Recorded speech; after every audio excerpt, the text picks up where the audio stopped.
Okay. So, hello everyone. Today I'm interviewing Mr. Ashwin Chak, a chartered accountant with more than 2 decades of experience, who currently serves as the managing director and chief operating officer for Mizuho Securities Asia, a subsidiary of the world-renowned Mizuho Bank, which manages over 1.3 trillion US dollars in assets and is one of the largest banks in the world. So it's a pleasure to have you here. And my first question for you is, what inherent qualities besides leadership do you have that make you successful and that you feel led to the management of Mizuho, making you the CEO of the company? Hi, Ishan. Thanks for having me here. I think inherent qualities, I would say, is it's important to earn trust. And because at the end of the day, when you're in a position of leadership, it comes with a position of responsibility of helping our clients, helping our staff, and helping businesses. So I'd say it's important to earn trust, and that's important in any sphere of life. And to earn that trust, of course, requires you to build a certain level of credibility that comes with understanding what people would like to achieve and finding solutions to help individuals and organizations achieve those outcomes. So I would say the primary inherent quality is the ability to earn trust. Okay. Okay. Then what was your defining moment in your career that either shaped you or impacted who you are today? I think I don't really honestly have a defining moment. When I was around the age that you are, I actually wanted to become a writer and I wanted to travel the world. So I was always keen on traveling. That's been a key part of my life. So I stumbled upon chartered accountancy because my friend actually was involved with it. But eventually I found my way towards initially starting with HSBC, which was a global organization and allowed me to travel to more than 20 countries across the world. And then to Mizuho, where I now get an opportunity to build global businesses as well. So I would say that there's not been one defining moment, but very early in life, I discovered that it's important to enjoy what you do. And I think it's that pretty much has been my guiding factor to make sure that whatever I do is something that I enjoy. And I've been fortunate enough to be presented with those opportunities all through my career. Yeah, okay. You mentioned HSBC. So you worked as the COO of HSBC Asia. What prompted you to shift to Mizuho? So I think HSBC, of course, is a fantastic organization. I have lots of my friends, and my wife still works there. But I think both HSBC and Mizuho are global organizations. With Mizuho presented an exceptional opportunity at that stage to help grow our business in Asia, which was pretty unique. So I was up to looking for a new challenge. And at the same time, I would say, I'm very fortunate to be in the position that I am. And my ex-colleagues from HSBC continue to be key partners to me as well as to Mizuho as well, because as global organizations, we're all interconnected. So I would say that the opportunity to build new businesses was probably the reason for me moving to Mizuho. But I continue to have really strong relationships across both organizations. Yeah, okay. So how was your journey when you were becoming a chartered accountant? So because I've been known to so how did you manage your studies for the exam? Because I am also aware you have to manage an internship at the same time. So how did you manage the internship and the studies simultaneously? I think so. When I started off, yes, in those days, now it's changed, but yes, I had to do my university and my accountancy together, and my chartered accountancy together. So I'd say my day began at about 5 o'clock in the morning, where I'd sort of have to head up for the classes, and I'd work 9 to 5 with a client, but then I had to join evening university because when you do your internship, you do have to spend the right number of hours. And if you do a quality internship, you do have to earn that experience, and clients expect you to stay there.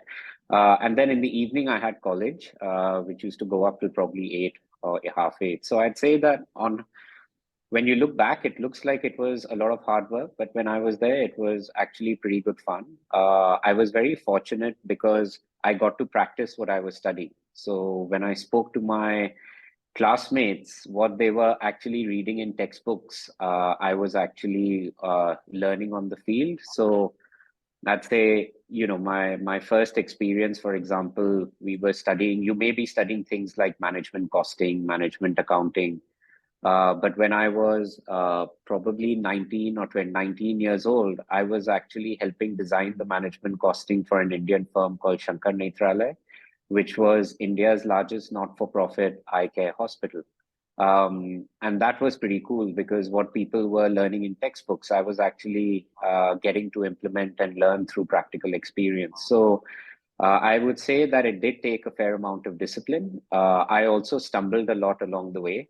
So there were loads of times where I did not succeed, but those were very critical lessons for me because you had to figure out where you went wrong and what you need to do to move forward. So I'd say, all of those were important lessons to build resilience. And at the end of the day, you got to enjoy what you do, Yeah, and the results sort of come through. that's lovely to hear. So, if I wanted to get into the banking world, what course of action would you advise that I take to reach a point similar as yourself? So I would say it's important early on to decide what motivates you. I don't think you should. Different people have different ways. I never aspired to move into the role that I am today.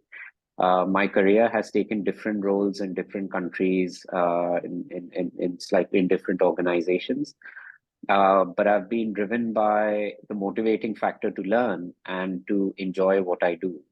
So I think, when you enter financial services, there are different parts of financial services. So I think it would be nice for you to build some understanding of what the various parts of businesses are, and then, seek an opportunity. And I think do it well. And over time, you will gradually learn more about the industry. You will gradually learn more about yourself, and that will eventually help you achieve the outcomes that you would like to. So, some people set themselves an end goal very early, and it works for them.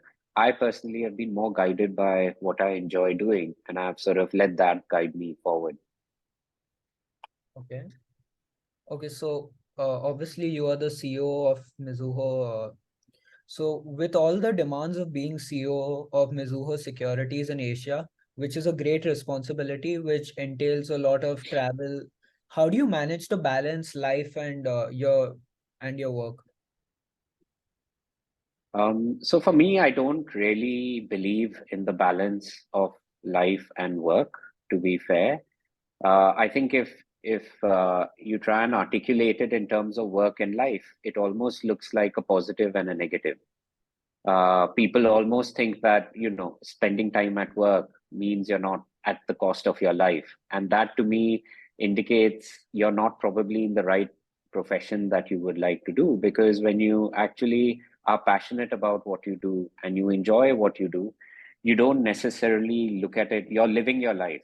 So at the end of the day, people may call it work, but where you're employed or the profession that you choose is a defining factor of what you are and how you contribute to the community more broadly. So I would personally say that it's important for you to enjoy what you do, and that makes you a positive person. And generally, people enjoy hanging out with positive people and are inspired by them. So I think if you're positive about what you do, you will be positive around other factors in your life as well. There are, of course, responsibilities that come with being a parent or a friend or a partner.